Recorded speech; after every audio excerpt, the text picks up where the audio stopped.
बाली और सुग्रीव सूर्यदेव और ऋक्षराज के पुत्र थे, जो किष्किंधा के वानर साम्राज्य में पैदा हुए थे। दोनों भाई बचपन से ही बहुत घनिष्ठ थे और एक दूसरे के प्रति गहरी निष्ठा रखते थे। बाली बड़े भाई थे और अपनी अतुलनीय शक्ति के लिए प्रसिद्ध थे।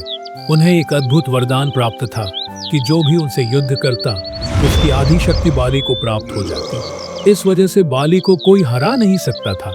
लेकिन बाली स्वभाव से थोड़ा अहंकारी और गुस्सैल भी थे। सुग्रीव शारीरिक रूप से बाली जितने शक्तिशाली नहीं थे, लेकिन वे बहुत बुद्धिमान और कूटनीतिज्ञ थे। वे बाली का बहुत सम्मान करते थे और हमेशा उनके सलाहकार के रूप में कार्य करते थे। दोनों भाइयों ने मिलकर किष्किंधा पर शासन किया। बाली सैन्य अभियानों का नेतृत्व करते थे, जबकि सुग्रीव प्रशासन और आंतरिक मामलों को संभालते थे। उनकी एकता और समझ के कारण किष्किंधा समृद्ध थी। एक दिन रात्रि के समय एक राक्षस मायावी किष्किंधा आया और बाली को युद्ध के लिए ललकारा। मायावी को बाली से पुराना बैर था और वह उन्हें अपमानित करना चाहता था। बाली ने चुनौती स्वीकार कर ली और सुग्रीव ने हमेशा की तरह अपने भाई का साथ दिया। मायावी बाली की शक्ति से डरकर जंगल में भाग गया। बाली और सुग्रीव ने उसका पीछा किया। अंततः मायावी एक गहरे और अंधेरे गुफा में छिप गया। गुफा के पास पहुंचकर बाली ने सुग्रीव से कहा, तुम यही रहकर गुफा के द्वार की रक्षा करो। मायावी को बाहर निकलने मत देना। मैं गुफा के भीतर जाकर इसे खत्म करता हूँ और जल्द लौटूंगा। बाली गुफा के भीतर चले गए और सुग्रीव बाहर पहरा देने लगे। सुग्रीव कई दिनों तक गुफा के बाहर इंतजार करते रहे, लेकिन बाली वापस नहीं लौटे। कुछ समय बाद गुफा से भयंकर आवाजें और चीखें आने लगी।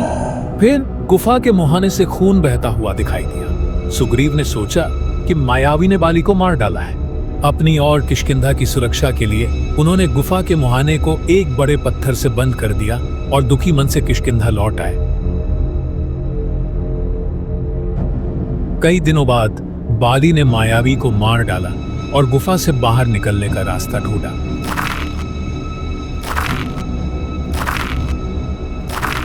जब वे बाहर आए तो उन्होंने देखा कि गुफा का द्वार एक बड़े पत्थर से बंद कर दिया गया है। बाली को लगा कि सुग्रीव ने उन्हें धोखा दिया है। बाली ने गुस्से में किष्किंधा लौटकर देखा कि सुग्रीव राजा बन चुके थे। उन्हें यकीन हो गया कि सुग्रीव ने जानबूझकर उन्हें गुफा में फंसाकर सिंहासन हड़प लिया है। मैंने तुम्हें मृत समझ लिया था, क्योंकि खून बह रहा था और भयंकर आवाजें आ रही थी। मैंने गुफा को बंद किया ताकि मायावी बाहर न निकल सके और राज्य को नुकसान न पहुंचे।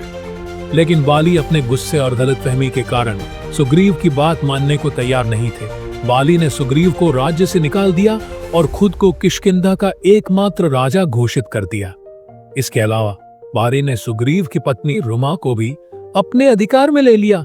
यह कार्य धर्म के विरुद्ध था और सुग्रीव के लिए बहुत अपमानजनक था। सुग्रीव अपमानित और निराश ऋष्यमुख पर्वत की ओर भाग गए। इस पर्वत पर उन्हें सुरक्षा मिली क्योंकि बाली को ऋषि मतंग का श्राप था कि अगर वह पर्वत पर कदम रखेगा तो उसकी मृत्यु हो जाएगी। निर्वासन के दौरान सुग्रीव ऋष्यमुख पर्वत पर भटक रहे थे। वहीं उनकी मुलाकात हनुमान से हुई। सुग्रीव की दुर्दशा देखकर उनके प्रति वफादार हो गए। हनुमान ने सुग्रीव के रक्षक और सलाहकार की भूमिका निभाई। अपनी अपार शक्ति के कारण हनुमान ने सुनिश्चित किया कि बाली या उनके जासूस सुग्रीव तक न पहुंच सके। जय हनुमान वीर बलवाना, राम का सिरत महिमा न जाना। लंका जली असुरों को हराया, राम के काम को पूरा बनाया।